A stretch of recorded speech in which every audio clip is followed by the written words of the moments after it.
Hello there. Welcome to Blitz Transmissions. This is the Blitzcast number 62. I'm Tommy. Before we get into the content of this podcast episode, as always, make sure to check out the laundry list of links that can be found in the description below. Of course, if you're watching on YouTube, or if you're not watching on YouTube, head on over and subscribe to Blitz Transmissions here on YouTube, because I've got awesome Star Wars content coming out all the time. If you're an ARC Trooper in my Patreon, you would have seen this podcast episode early. If you'd like access to early content, monthly giveaways, and other awesome benefits, the link to my Patreon is in the description below. Become an ARC Trooper for just $4.99 a month. If you're a fan of the reviews I do over on YouTube, or you'd like to support the YouTube channel more directly, you could always check out my YouTube channel membership, Rancor Battalion. For just 99 cents a month, you get access to exclusive badges, priority replies in my comment section. You get to check out all my reviews early as opposed to all the content like you get with Patreon, and you also get to check out voting on what I review next for the channel. And in addition to that, you could also check out the Blitz Transmissions Armory if you'd like some Blitz Transmissions swag, like this Blitz Transmissions pint glass that I just happen to have on hand for no particular reason at all. In addition to that, you can check out my Discord server and all my other social media, like my Instagram page, my Blitz Bounties Instagram page, where I do a lot of my collection-focused stuff. You can also check out my TikTok page, X. Email me at blitztransmissions@gmail.com. That's pretty much all I got for you right now, guys. Welcome back to another episode of the Blitzcast. I have a really interesting topic that I really want to talk about this week. It's kind of funny. I went into this kind of being like, I don't really know what I want to talk about on the Blitzcast this week. But then I, started seeing things about this article. I decided to, check the article out for myself. And I have a lot of thoughts. I have a lot that I want to unpack. We're going to be getting into some more fandom-focused conversation. Maybe some real-world issue conversation. Oh, I know Tommy said he wasn't going to talk politics on that. No, we're not talking politics on the Blitzcast, but we are going to touch on some things that were mentioned in the article that we're going to talk about. And I'm going to keep my opinions and my thoughts as detached as I can, because I understand that all of you watching may have different political and worldviews than I do. So I don't want to alienate anybody here. I encourage on this channel independent thought. We are not just a bunch of unthinking droids. If you know where that's from, drop it in the comments. So definitely want to make sure that I'm being, a little smart about how I talk about this stuff, just in general. So I don't want to alienate anybody. I'm just going to share Tommy's thoughts. Let's catch up on what's going on Blitz Transmissions here. So since our last Blitzcast episode, we've had 4 reviews come out this past week. I've been doing pretty good trying to get back in the saddle on the review. So I did review Hasbro the Black Series Sand Trooper. Did also review the Disney Parks Droid Factory R2H25, that this year's holiday figure. I did, Christmas figure. I did also review the new Hasbro the Black Series Obi-Wan Kenobi and Hasbro the Black Series Anakin Skywalker. You can check out all those reviews. They're out now on YouTube. If you're on Patreon, you got to see them early. If you're on YouTube channel membership, you got to see them a little early as well. Maybe not as early as the Patreon members did, but you still maybe got to see them a little early, yeah? So, that's pretty much all I have. I feel like, I also did post our newest giveaway. So this will be the next Patreon giveaway. This giveaway will happen on Monday, December 1st. There's a lot happening on Monday, December 1st. I'll get into that in the next little segment here. We have the newest giveaway, which is the Jazzwares Micro Galaxy Squadron AAT Battle Tank, in parentheses, CIS. If you don't know what CIS stands for, it's the Confederacy of Independent Systems. It's basically the blue separatist version of the AAT droid battle tank, and it is a 1 of 5,000 chase for that line. And I believe I think it's the Starfighter class, technically, not even the light armor class. So it's a cool vehicle though. Really, really like it. I have one to open myself, just haven't gotten around to opening it and reviewing it for the channel yet, but I do plan to do that. So yeah, that's a thing. If you want to get involved in that, you have to be an active member of the ARC Trooper tier of the Patreon. As I talked about before, it's $5 a month, and you get access to a drawing and a giveaway every single month. So that's something you can do, something you can get interested in. Let's see, what else do I want to talk about? Yeah, just a little more housekeeping. Black Series Most Wanted. Make sure to follow the Black Series Most Wanted on Instagram at Black Series Most Wanted, hashtag Black Series Most Wanted. It's been slowing down a little bit, thankfully, but yeah, Black Series Most Wanted. It's the big thing right now in the Black Series community, and you should get involved in it. Make sure you follow us on Instagram, because if you don't, you're going to be very, very upset, because you're going to miss out on the big vote, which is going to start taking place on Monday, December 1st. Make sure you keep an eye out on the Black Series Most Wanted Instagram page, because we will be posting on there some announcements, like a kickoff live stream that will be happening on Monday, December 1st over here on Blitz Transmissions on YouTube. So again, keep an eye out, follow the page on Instagram, share your top 12 most wanted, or if you don't want to share it until the voting actually starts, you can wait and get thinking about your list, because this is going to affect the future of the Black Series line. Believe it or not, whether you choose to believe it or not, it will affect the future of the line. So with that out of the way, let's talk some Star Wars, everybody. So there's an article here. I'm sure I gave it some sort of, little what's the word? Clever title to talk about this on. So I have an article here. This comes from thewrap.com. That's THEWRAP.com. Here it is. Boom. We have this article here with Leslye Headland, the showrunner for the hit series The Acolyte.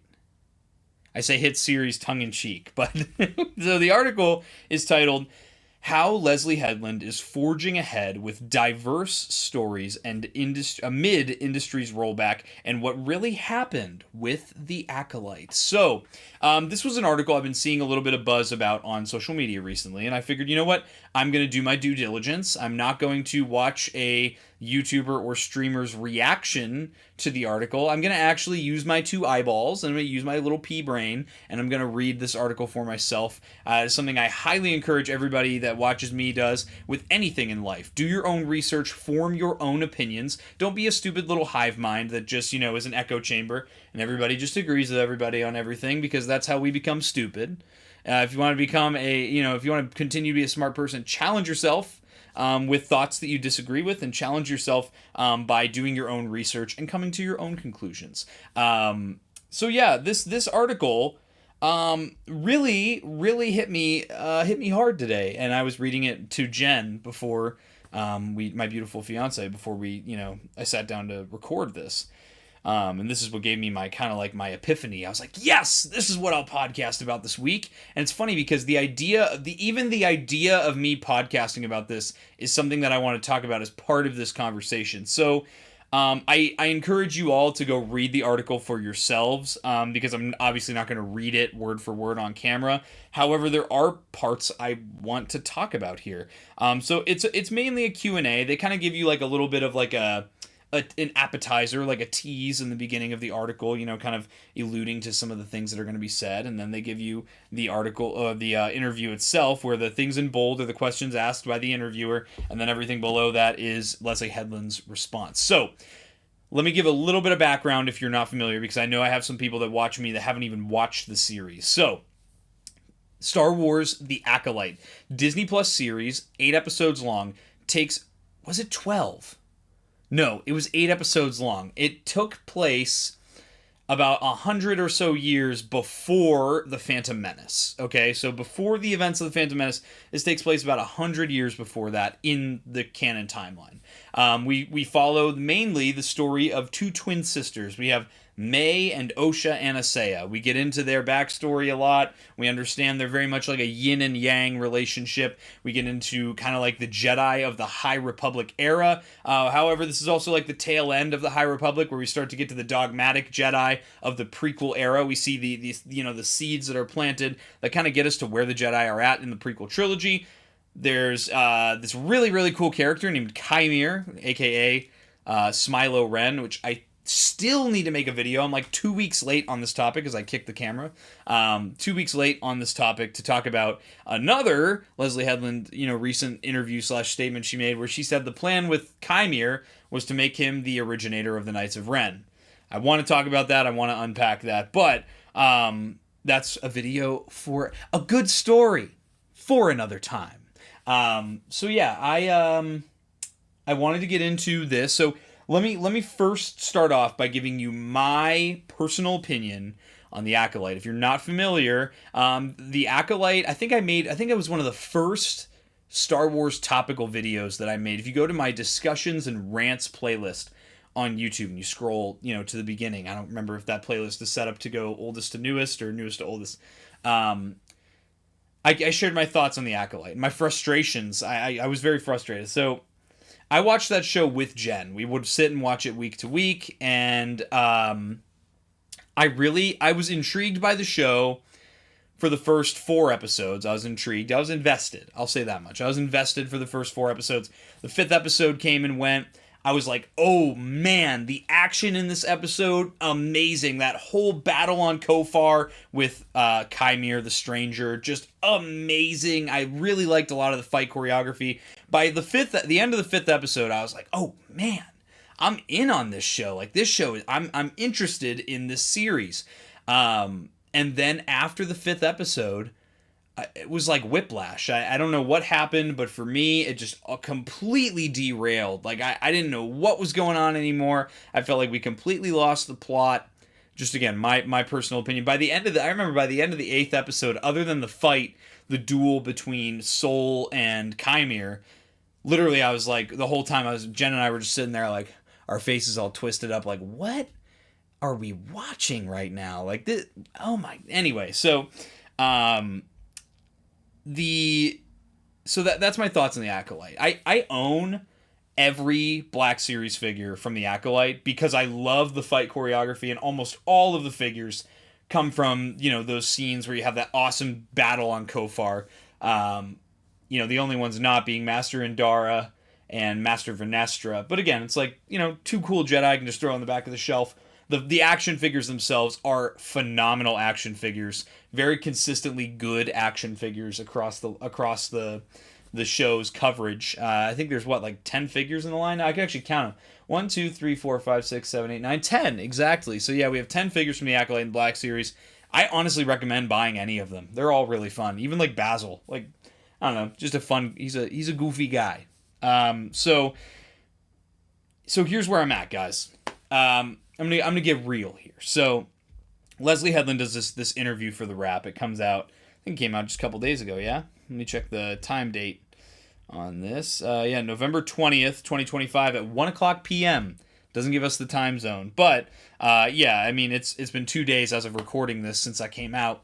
I feel like, people are starting to get their thoughts together on it. So, they talk about some of her prior history as a filmmaker and as a producer and things like that with Russian Doll, which she was critically acclaimed for going into the Acolyte. Then there's another one called Shoot to Midnight.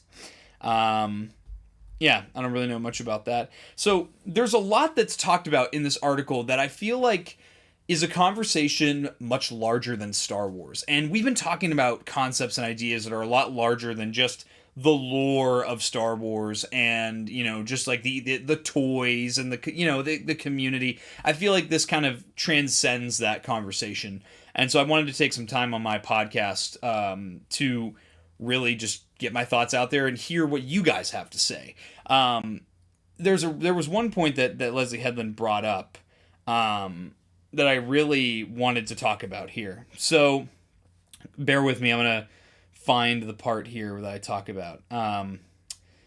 So Leslye Headland talks a little bit about like YouTubers and stuff. So yeah, so this is the part that I will read to you guys. So the question that the interviewer asks is, what was the experience for you to see the show not only get attacked but weaponized by certain parts of the media? And so Leslye Headland responds, I have thoughts about this, and I don't want to go on a tangent, so I'll stick to the personal rather than the professional. I was not online. However, I am a Star Wars fan, which means I have always been, since the launch of YouTube, part of the Star Wars recap / criticism / lionization fandom community. These guys I've known for years and years, so when I got the information from others about what the weather report was, there was this real concern from friends of mine or coworkers of mine that saddened me. I was like, I quote, I know who these guys are. You don't have to tell me who's talking about it or how bad it is online. I know exactly who they are. I supported them on Patreon. There are some of them that I respect. There are some of them that I think are absolutely snake oil salesmen, just opportunists. Then, of course, there are fascists and racists. So it runs a gamut. It isn't just one thing or the other, so I think that if you're in part of the fandom, you understand the genre and the tone of particular channels and creators. So in some ways, I wasn't surprised, and then in other ways, I was disappointed. I think you always do that when you create something. It's just that Star Wars is on a massive level of visibility. The content that is being put out by the streamers or the studios is being snatched up by these other creators. And so commentaries, synopses, live videos, all of the ways that these creators make money through viewer-based ad revenues and their Patreons, there's a lot of money to be made. And by the way, have at it. Get your coin 100%. But it revealed to me that there is a misunderstanding between the studios and that engagement. They think of it as a fandom, and in ways it is, but studios use it almost like a focus group. It made me start to think, rather than these fans are toxic or this is them being mean to me, it made me think more that the content is being made about Star Wars. Well, this is the most important part right here. It made me think more that the content being made about Star Wars will ultimately be more culturally impactful than actual Star Wars. I believe we're headed into that space. Those IPs will continue to make money, but I don't know how much they will affect the next generation as much as the content that is being created around those events, IP, films, and television shows. That is a proper business model that is a proper business model rather than a bunch of mean people. It's a lot more financial than I think people realize, and as somebody that has really supported a lot of those channels financially and with my eyeballs, some of that stuff is probably the only content that a younger generation is seeing.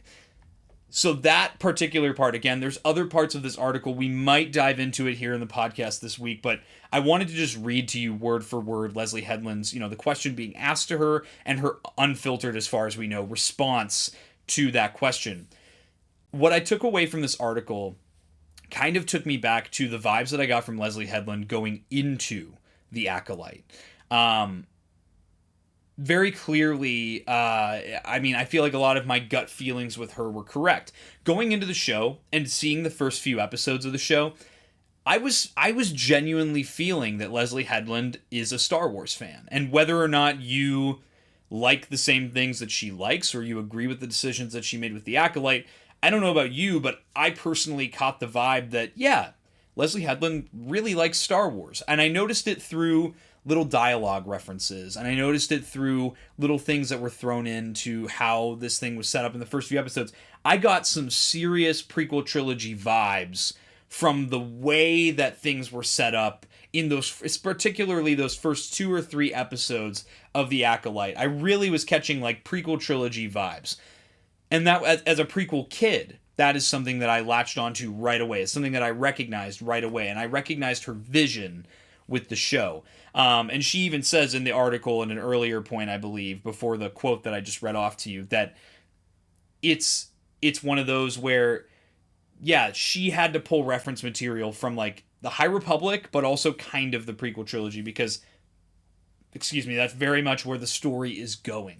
So there's a lot with the YouTuber thing. And I feel like, I don't know if it's something that I've talked about much on Blitz Transmissions. I know that it's something that I've talked pretty extensively about back on my days when I was with 1313 Podcast on YouTube. Go check them out and subscribe. when I was on the 1313 podcast, we would talk pretty heavily sometimes about this kind of a topic. So what I'm getting at is, you know, the way that YouTube channels and, you know, streamers and influencers, content creators, you name it, get their bag. And a lot of times we get our bag from judging Star Wars and judging things that people make and things that, you know, people take their time to, you know, and passion to do. And we as amateurs, not being experts in any of it, not being experts in filmmaking, script writing, screenplay, prop making, you name it, we just judge all day long. And it's not necessarily a bad thing, but I definitely see where she's coming from. So let me go from one end here. What I really hate is that I would tell somebody I really didn't like The Acolyte, wasn't a fan of the show, and that's my honest opinion on it. And then you'll have a certain group of people that hear that and they go, "Oh, so you're a fascist and a racist? Nice, good to know." No, that's not. I just didn't like the show. Oh, well, you know, and then on the other end, it's like, oh, I liked The Acolyte. I you know, if that were my opinion, because again, I'm being honest, I don't really care for the show. I just like the action and the fight scenes. That's about it. And obviously all the stuff with Chimera, and Master Soul. There's aspects of the show that I really enjoy, believe it or not. And, you know, so if I were to tell somebody I like the show, there's another group of people that, you know, are, consumed by a different side of American politics that will look at you and go, "Oh, woke soy boy snowflake." You can't win. You can't like the show and you can't not like the show, because you'll have a group of people that are very politically consumed and they will point the finger at you and like we're in kindergarten, like we're on the playground, call you X, Y, and Z name. That's something that I've noticed in the Star Wars action figure space. That's something I've noticed in the Star Wars fandom, as, you know, at a larger scale, on a more macro level. It's kind of that way with everything now, where like everything is attached to some sort of political idea or political like ideology. It's very annoying to me because, again, I preach on this channel. I want you as the viewer to think for yourself, form your own opinion. And with that you're being your own opinion, I want you to be able to feel like you can express your opinion without feeling like people are going to call you, you know, stupid names online, whether it's behind your back or in person, you know, whatever. So I think The Acolyte is a perfect example of that. So I'm glad that, first of all, I have to say, I'm really glad Leslye Headland acknowledges that there are people out there, myself included, who have criticisms of The Acolyte that have nothing to do with what the actors look like, with what the producers look like, with what the actors or producers believe in, who they choose to love. I don't care about any of that. I don't care at all. I want to sit down and watch some good Star Wars. That's what I care about at the end of the day. And I acknowledge that there are hateful people that do unironically hate the show because, you know, and again, it's all the buzzwords. I mean, even Leslye Headland even talks about it in the article. I mean, talk about DEI gets brought up, which if you don't know what that stands for, diversity, equity, inclusion. And that term in and of itself, I don't want to say taboo, but like, it's become such a, almost like a trigger word. Like people hear that word and they perk up, you know, it's in the same way that like, you know, you hear soy boy or fascist and people like, they perk up, you know, and they like pay, all of a sudden they're paying attention to what you're saying because it's a buzzword. And people give those words a lot of value that they shouldn't have, especially when it comes to something as silly and stupid as Star Wars. So here's where I'm at. I really like that Leslye Headland expressed that she and acknowledged that there are a lot of criticisms of the people that criticize the show, and she says that those are valid. Like right out the gate, yeah, that's valid that people criticize the show. Again, I didn't think it was a good show. I didn't like it. Just my opinion though. But like, if someone wants to talk about the show with me, I'm not going to try and convince them that it was a bad show. I'm just going to talk about the things that I did like about the show. That's like the difference to me.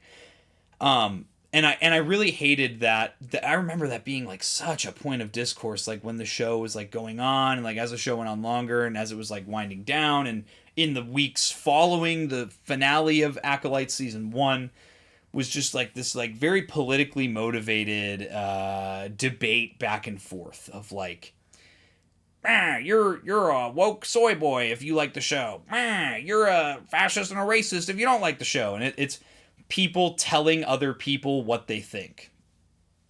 You don't know what I think or why I think it. I don't know what you think or why you think it. Why are we trying to tell each other how each other thinks?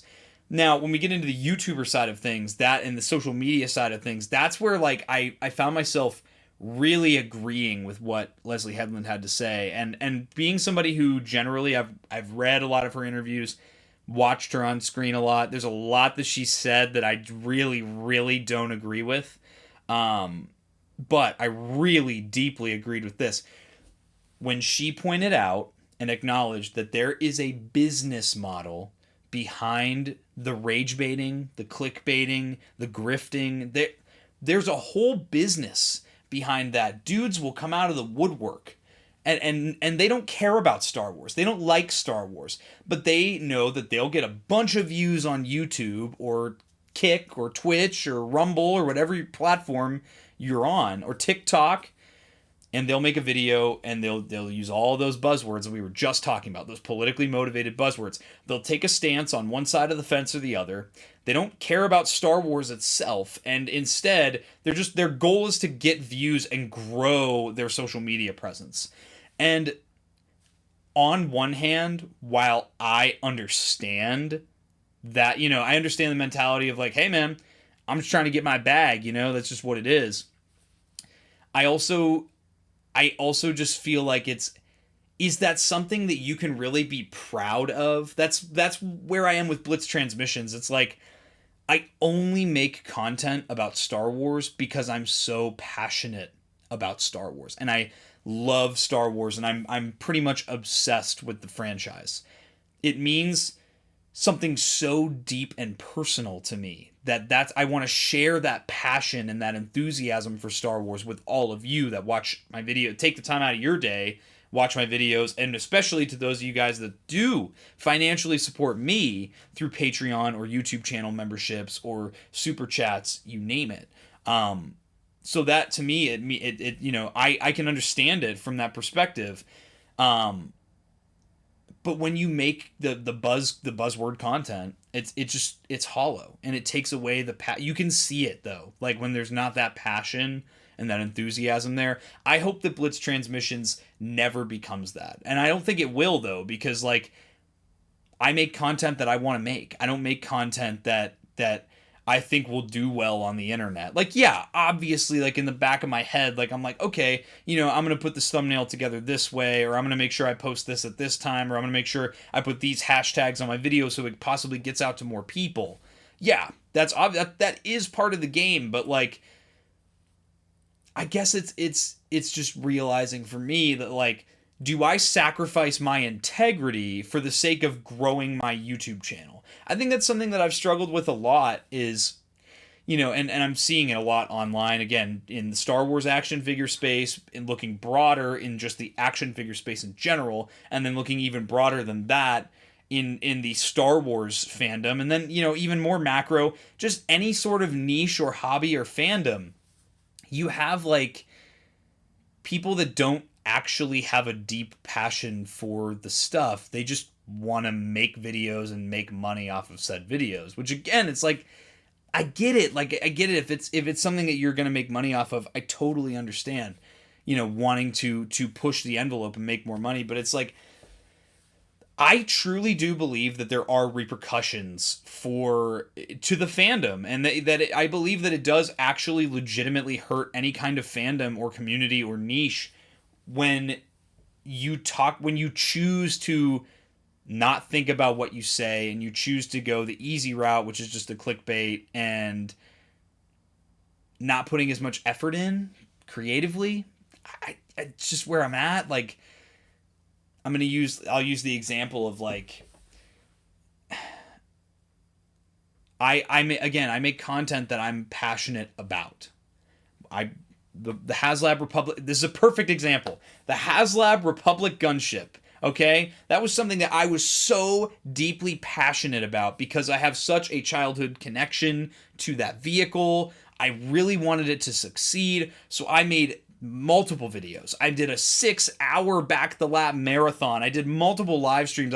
I was appearing as a guest on other people's live streams because I wanted this thing to succeed.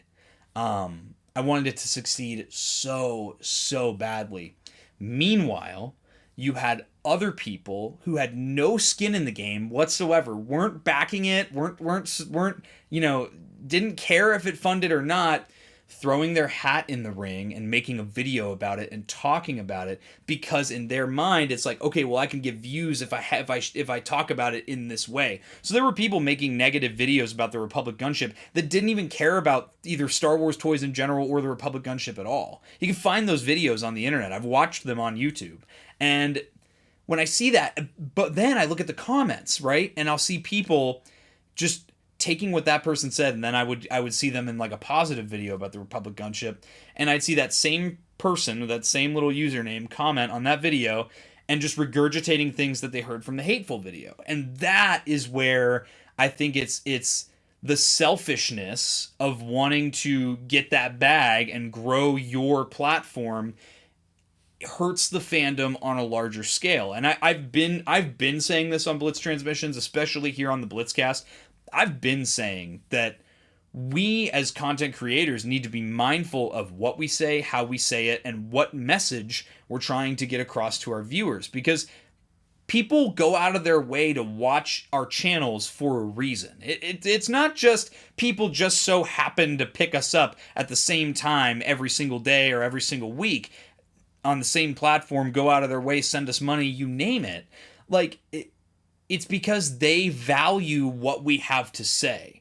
And so, yes, if you like something or don't like something, absolutely express that. But I think we start to lose that passion one way or the other when the motivation no longer is the passion and the motivation is, statistics or analytics or optics, you name it.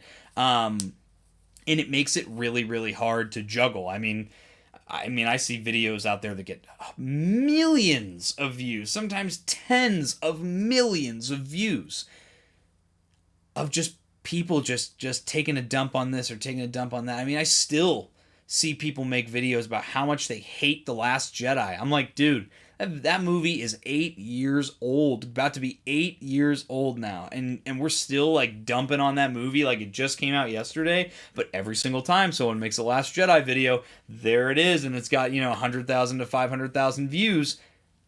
It's just the game, man. And that is what's difficult about social media is social media rewards that kind of behavior. Social media rewards the clickbait and the rage bait and making the hot button topic optimized video with the optimized thumbnail. It kind of like takes away from like the creative liberty of YouTube, because if your objective is to grow as quickly as possible, then you're sacrificing your integrity, you're sacrificing all kinds of your values.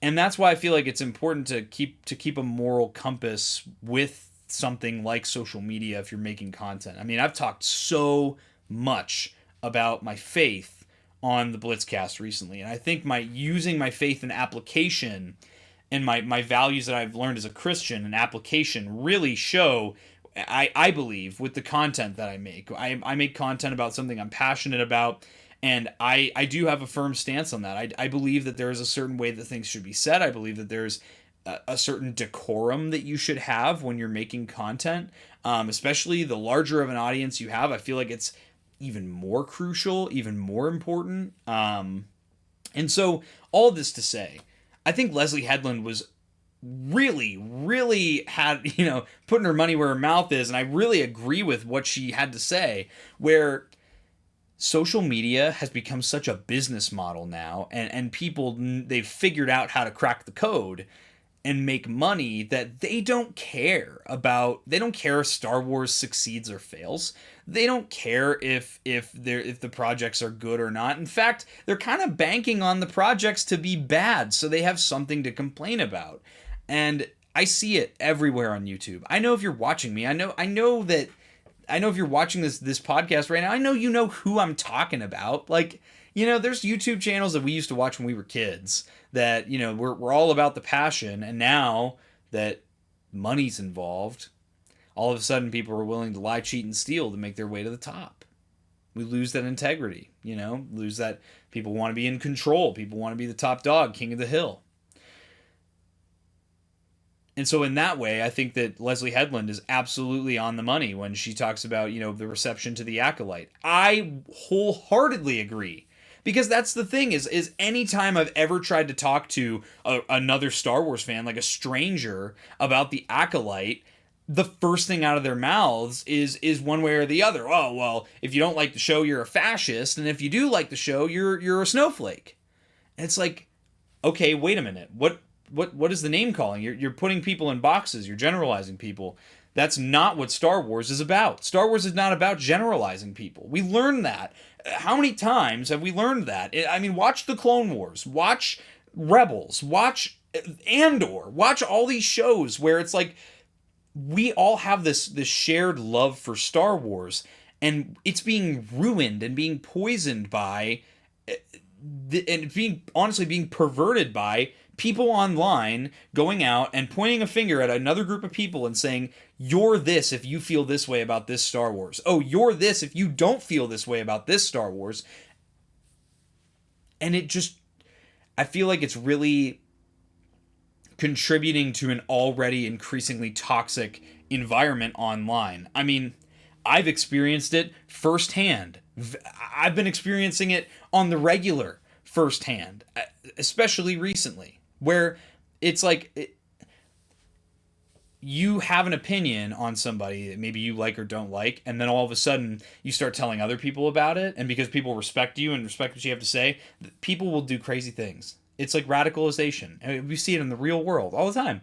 People get radicalized, and they'll go and do things that are off the wall crazy because they believed what you said to them when all you were trying to do was push a narrative. It's crazy. And again, it's like, to me, I think that the YouTube thing is something that I think a lot of people are ignoring or don't want it to be talked about, if that makes sense. Like, I think it's something that, it's like we have to stay quiet about it because, we can't acknowledge the truth. Like, yeah, dude, I think you're not looking with your eyes if you don't recognize that, this is what's happening, so I did just want to acknowledge that. I mean, I hope that this conversation I was having basically with myself, the camera, makes sense.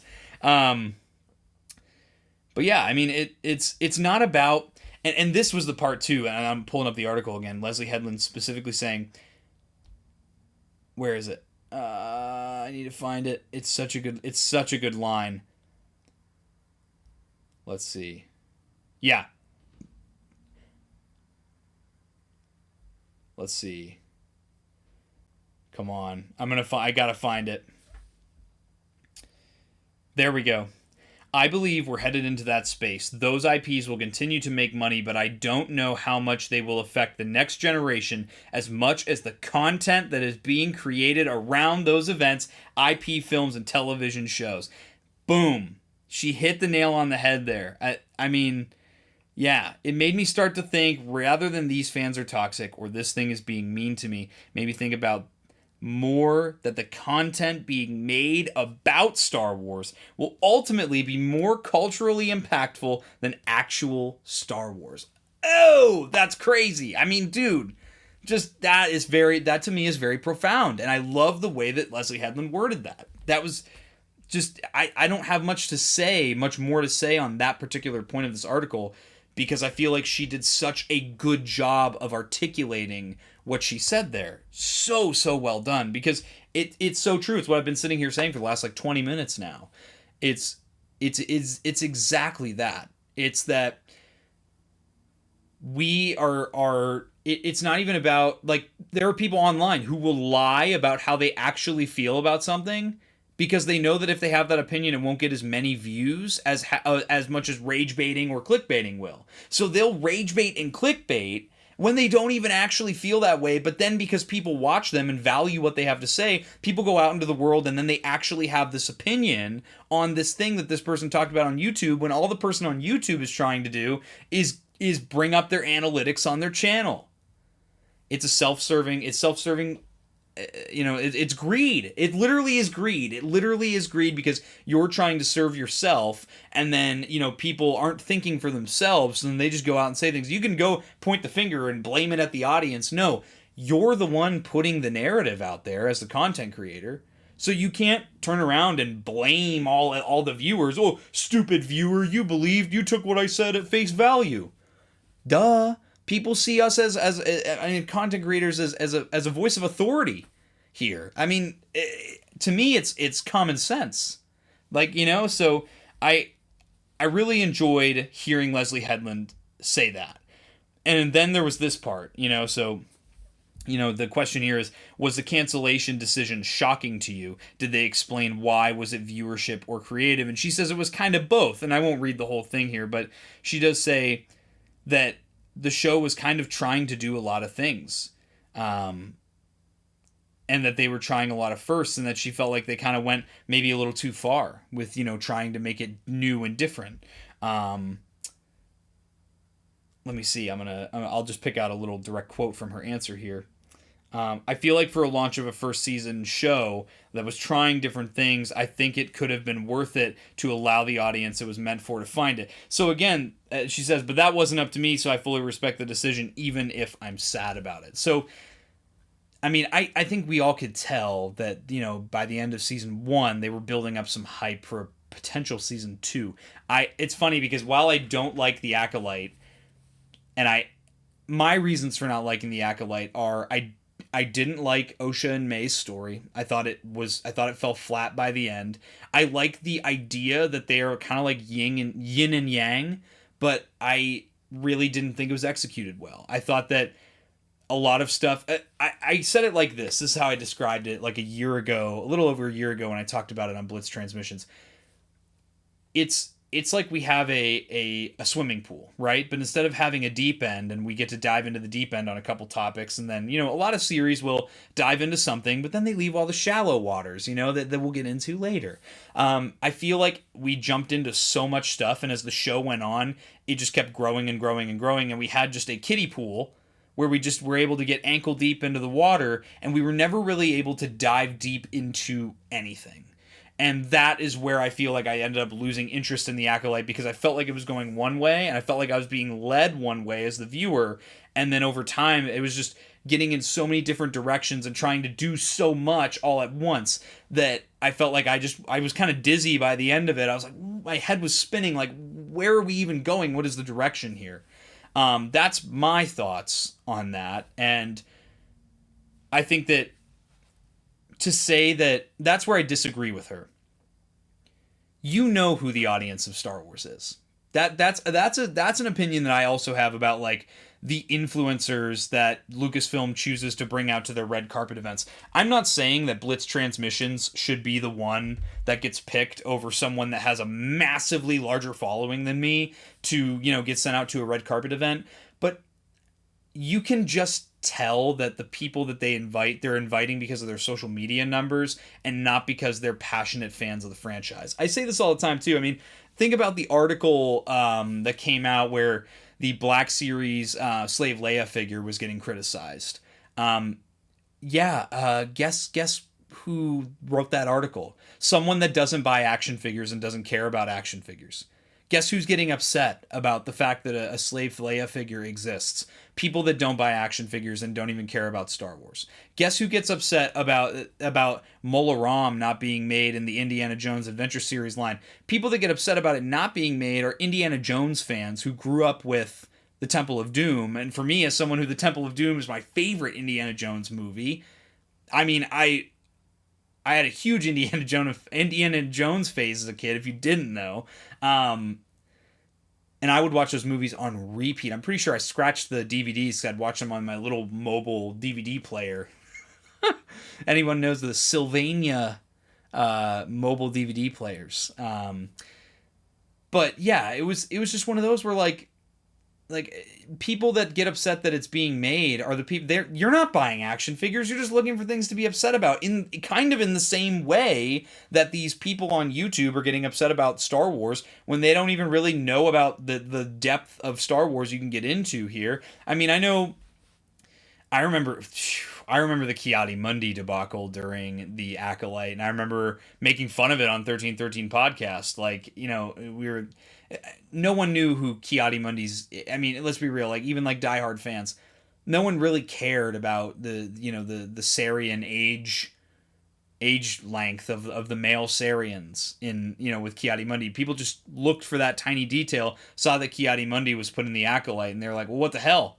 This is, they totally expanded his lifespan. When it comes to stuff like that, it's like, who cares, Whereas with me, I was sitting here like trying to figure out how the witches made, life. I mean, clearly to me, they were alluding to they were able to create life through the Force, which is what Darth Plagueis ends up figuring out how to do. So we obviously had a connection that was being built up. We just never got deep enough into it. That was where I was like, what are we doing? Like I want to know. But yeah, I mean, feel one way about it or the other. And again, we have to look at how much that the Ki-Adi-Mundi thing was weaponized, and it was blown up into this, like, the writers and the producers don't care about Star Wars and they hate you as the fan. It's like, dude, what? This random trivia from like a CD-ROM from 1999? That's what we're choosing to get upset about? Like, we're choosing this tiny little thing when there are such bigger, blaring issues with the series to actually critique? Like, you chose this tiny little thing to go out and then tell everyone that Leslye Headland hates you and wants your dog to lose a kidney? Like, that's where it's... But the drama is what people want. The drama and the negativity, people love it. They eat that up. It jacks the views up, man. Jacks the clicks. And then people will subscribe to you and give you Patreon subscriptions and all that stuff. And it's this vicious cycle. And so I guess the best way for me a lot of this has been a very rambly podcast episode. So if you're still here, thank you. Because this has been for me a great outlet this week to talk about something that I'm I have a lot of thoughts on, clearly. But man, like,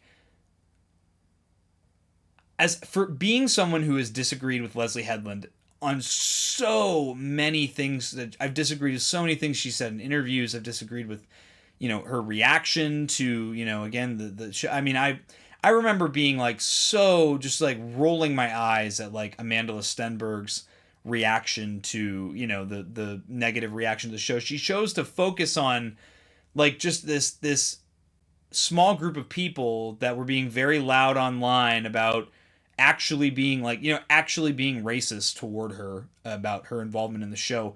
Whereas it's like everyone that I've talked to, like the show or hate the show, had nothing to say about that. To the average person, to the regular Star Wars fan, that kind of stuff means nothing. And I think that we blow up these things and make such a big deal out of them for no reason at all. It's like boogeyman.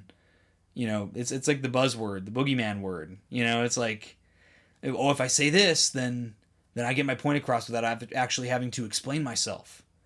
Like, yeah, it's very, very kindergarten of you, And I was just like annoyed because then I felt like I couldn't have a negative opinion of the show because you have the lead actress in the show is going out of her way on Instagram Live to tell us all what awful people we are if we don't like the show. And then on the flip side of that, you have, again, the grifters weaponizing that and being like, see, they hate you. They want, they either want to make you like the show or you're this and that and the third. And I feel like the best way to react to the grifting is to not react at all. One way or the other, this politically motivated, politically charged, gotcha moment style, trying to, make you think a certain way. The best way to react to it is pay it no mind at all, whether it's, someone making a video talking about the Black Series is dead, or it's, someone making a video about, this action figure sucks, or, this action figure is way better than this other action figure. or even bigger than that, I think, again, it's like, oh, the Acolyte sucks, like Star Wars hates us, cancel your Disney Plus subscription, that'll show them, stick it to the man. It's like, how about you just think for yourself? How about you just make up your own mind? Is that hard? Think for yourself, guys. That's really the message of this podcast this week, is to think for yourself and come to your own conclusions. And a great way to come to your own conclusions is to have conversations with those that you disagree with. That's a great way to be friends with people and grow as a person, is to be around those that you disagree with fundamentally and expose yourself to ideas that are not your own. That's a great way to grow as a person. And as much as I sit here and I talk on the Blitzcast every week, and I share my opinions and I share how I feel about stuff, I spend equally as much time being around ideas and things that I disagree with, because it's important. It can reinforce your own beliefs, but it can also expose you to new ideas and broaden your horizons. And I think it's very easy in an us versus them world like we have online. We have a very us versus them world online, and we have to be very mindful of how we talk to one another and how we perceive one another, because if all we do is demonize one another,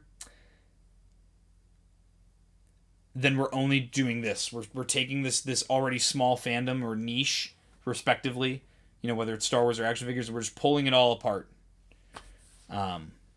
So sometimes as creators, we have to let go of our ego and our pride and, come to realize that, like, we're not always right about everything.